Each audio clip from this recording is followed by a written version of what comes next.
Wake that ass up. Early in the morning. The Breakfast Club. Morning, everybody. It's DJ Envy, Angela Yee, Charlamagne the Guy. We are the Breakfast Club. We got a special guest on the line, my brother Thomas Jones. What up, bro?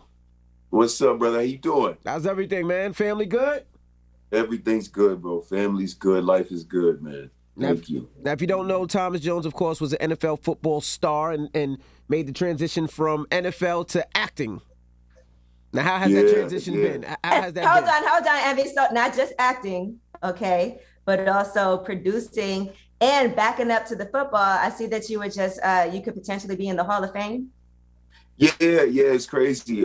Actually, you know, I transitioned from football to acting and producing, even my name. So now it's Thomas Q. Jones. Thomas Q. Jones. As well, you know what I'm saying? And yeah, I was nominated for the Pro Football Hall of Fame a few days ago, which is obviously it's incredible. So I'm super proud of that. But you know, I haven't played since 2012. Wow. I've been a full-time actor, producer since then. You know what I'm saying? So I made the transition 200%. I'm a producer now, a showrunner as well. So yeah, I'm 100% in the business. Now, before we get to the Johnson pause, I just want to know would you allow your kids to play football? Man, a lot of people ask me that question. I mean, listen, I think it would be hard to tell them not to play. I played for 12 years in the NFL. My brother played 7, 8 years. So as they got older, I know they would, you know, eventually find out. So it'd be hard. But, you know, with what I know now, physically, some of the things that I deal with physically, even now, you know, that I don't play, I don't know. That's a tough question. I really haven't been able to answer it. Off top, I'm thinking no. Do you miss it? Do you miss it at all? You miss the game at all? You know, I only miss it when I'm around people that start talking about it.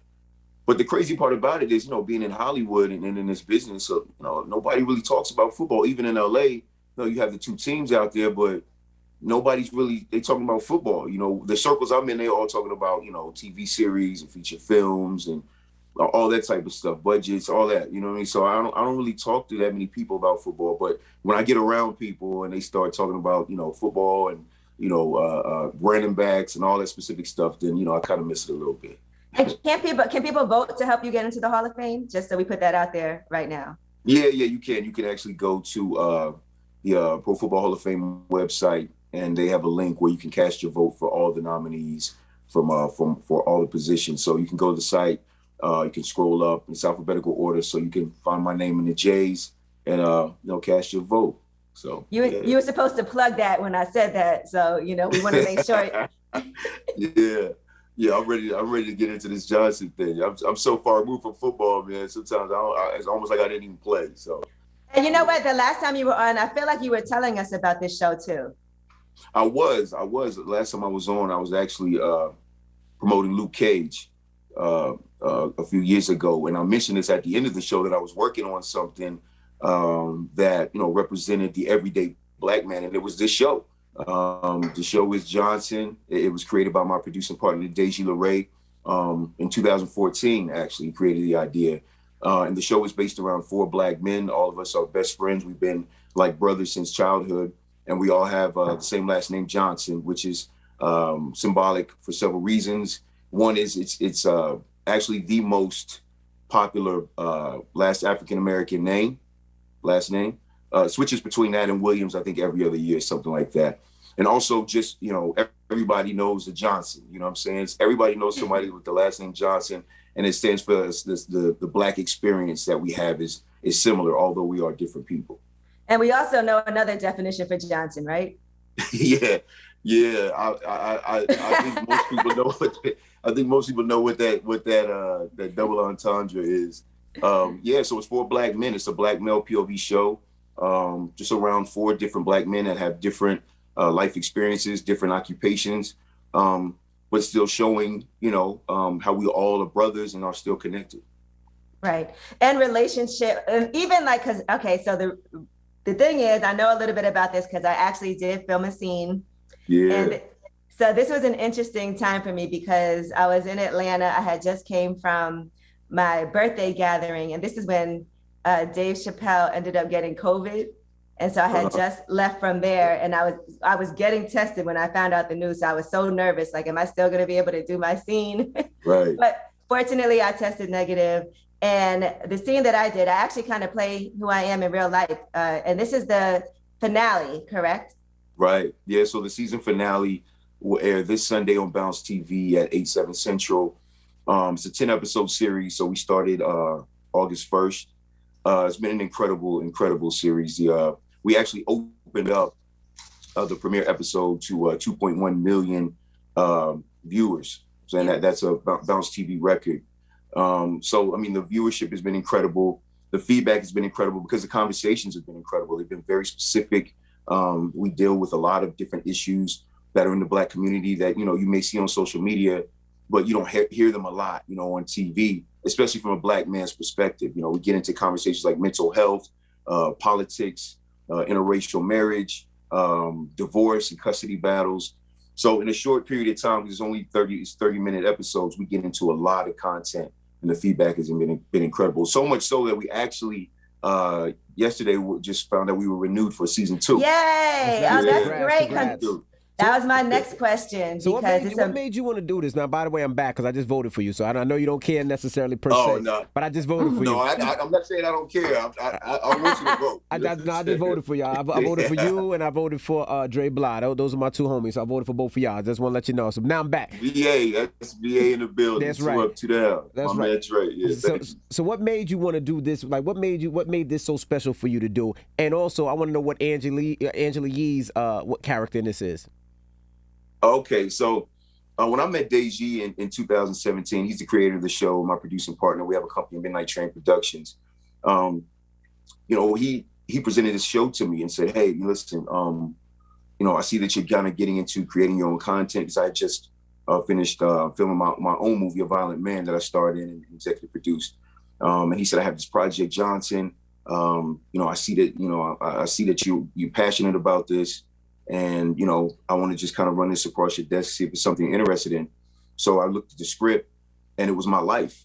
You know, as a Black man, sometimes not being able to be heard, you know, sometimes being marginalized in a lot of different spaces.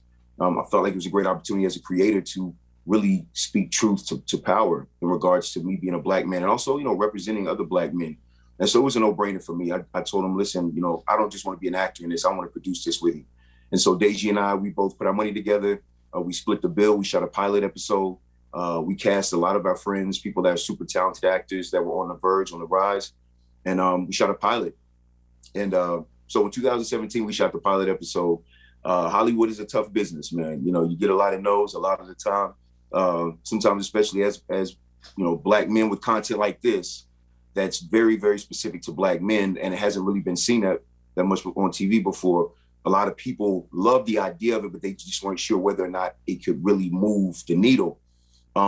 So 3 years later, last year, we bumped into Risha Archibald, who works for Cedric Entertainers Company. I actually showed her the pilot.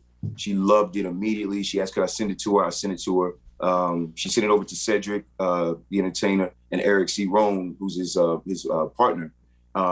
They loved it immediately, called us in their office early, when like 8 o'clock in the morning. So we went over to CBS Studios, sat down with Eric, Cedric, and Risha. They told us they love it. They want to co-produce it with us. We signed a shopping agreement, and then we got to work. You know, probably about 6 months after that, we ended up getting in contact with David Hudson, who's the executive vice president of original programming at Bounce TV and Scripts. Loved it, loved the idea, and said, hey, you know what? I think this is a great show for Bounce. And so, you know, we, at that time, we were kind of syncing up, but the deal hadn't happened yet. And literally right when COVID started to really like take off, we got the deal done. Yeah, it's crazy. Right. You wouldn't think that when COVID hit, you would be getting a show sold and actually going into production. But, you know, that's what happened with Johnson. That's around the time that you ended up coming down to Angela. She just sang. And what's Angela Yee's part? What does she play? So Angela plays a reporter. We have a character on the show, all 4 characters. So just get into the characters real quick. My character is Omar Johnson. He's going through a divorce, a custody battle with his wife. You have Greg Johnson, who's in a relationship, and he's trying to figure out if he wants to commit and move forward.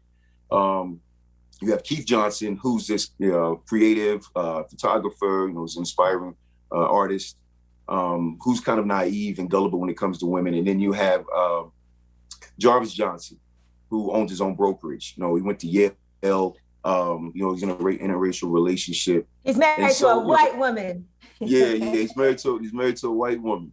Mm-hmm. So Angela's character, she plays a reporter because there's a situation where Jarvis, deals with some of the corporate issues that come with being a Black person. Sometimes dealing with white corporate America, where they kind of, corner you into a situation that you have to choose between your culture and money. And something goes wrong, and he goes viral on social media, and people are literally calling him an Uncle Tom, a sellout, all those things. And Angela is one of the hottest reporters at the time, as this is going on. And so he needs to redeem himself. And so he needs to talk to Angela to make sure that the people know that, he's trying to redeem himself. She's the people's voice. She did a great job. She's a natural. We had some great conversation. What's her name? What's her name on the show? Is it Angela Johnson? She played Angela. Okay. I played myself. You played yourself? No. Yeah, Angela Yee. Yeah, you know what I mean? It was great. She did a great job. Her episode, the finale, airs this Sunday, 8/7 Central on Bounce TV. If you don't have Bounce, you can also download the Brown Sugar app. You can get caught up on the episodes. But yeah, this is Angela's time to shine on Sunday nights. All right, Easy. Angela Johnson. No, what I really loved about it too was the conversations even behind the scenes, because there's a lot of things that for women watching a show like this, you don't think about like the man's point of view when he's going through a divorce and what he's going through. A lot of times we look at it from the women's point of view, or just even like for a guy, we see all these things about dating, say Instagram models, and right. So you have one of the Johnsons is dating an Instagram model. He's very naive, I guess. And so it's just some pretty good like current topics that I feel like are really relatable also, Definitely. Rosa Acosta is on the show. Mm-hmm. She's a really, really good actress.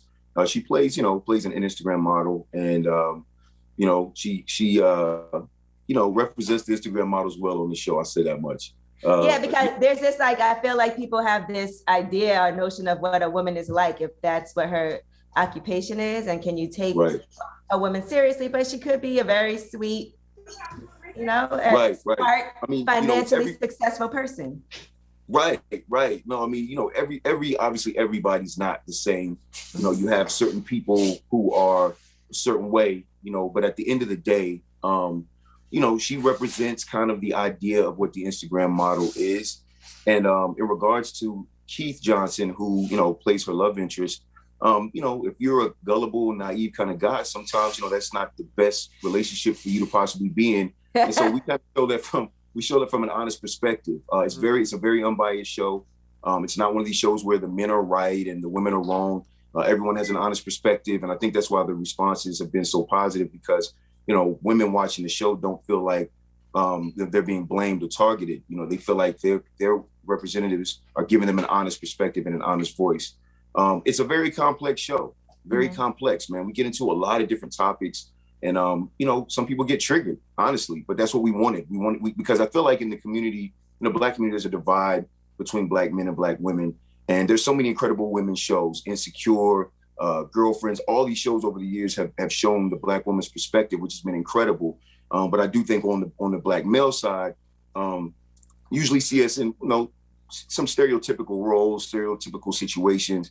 And every Black man I know isn't like that.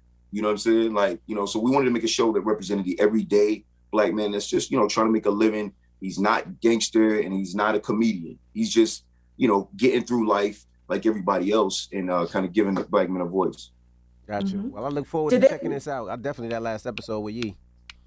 Stop it. And did this make you reflect on some of your past relationships? Like some of the episodes, like did anything trigger you? Yeah, a lot of it did. A lot of this came from, these storylines came from, to be honest, a lot of experiences that Deji and I have had individually, and then just experiences that we've heard other men talk about. When men watch the show, there's a lot of little specific conversation that I think a lot of men may have told their significant other, or, told a woman at some point, but sometimes they say seeing is believing. some of the dialogue in the show women have heard before, but they might not have taken it seriously. But then they see it on TV. Now it must be true. But, you know, a man has probably already told you that somewhere down the line before this. So, you know, from regards to my personal experiences, a lot of the conversation for me, you know, came from just me having growth too as a man, and being able to see things from different perspectives, and then being able to kind of articulate those things in the dialogue and in the script. Deji LaRae is one of the top creators in this business, coming up, my producer partner. He's a genius writer and creator. And he wrote the majority of the episodes, and the other writers were dope too. But Deji really has got a crazy pen, man. He wrote some really, really interesting dialogue. Envy, I can't wait for you to check it out. Definitely. Well, we appreciate I know he can relate to some. I know, Envy, you'll be able to relate to some of the topics on the show as well. Yeah, being a happily married father of soon to be 6. That's right. Right. Congratulations. Thank you. And one last thing I want to say, DL Hughley's on the show, and me and him always go back and forth. So hopefully he's had some growth too. Yo, that's my guy. But when it comes to men versus women, boy, we go at it. Well, we picked the right person for DL. DL plays my uncle on the show, and so we have some really honest conversation, which is great because you see this older Black man on the show. He's been married for 30 years. My character Omar's going through a divorce and a custody battle, so you see him giving advice, and so you also see that, you know, younger Black men need older Black men as mentors, and older Black men, they have to understand that, you know, we need y'all to reach out to us. You know what I'm saying? So it's deeper than just the show and entertainment. You know, there's a deeper concept here. Also, I want to shout out Cedric the Entertainer and Eric Rohn, Earthquake, Rodney Perry. Deji and I wanted to specifically make sure we were connected to some of the Black men that have done this in this business for a long time, give them their flowers. Cedric shows up in an episode. Earthquake is hilarious. Rodney Perry is hilarious. It's really true to Black men and to the Black men's experience.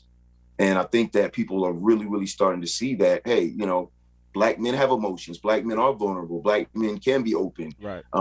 It's just we have to feel like we have a safe space to be that, because society, you know, kind of says that we shouldn't be. And then that plays on our mental health. And then it has to come out in some way, which usually is negative. So we're trying to bring a lot of attention to, you know, just the plight of Black men. And yeah, man, it's been a great experience. All right.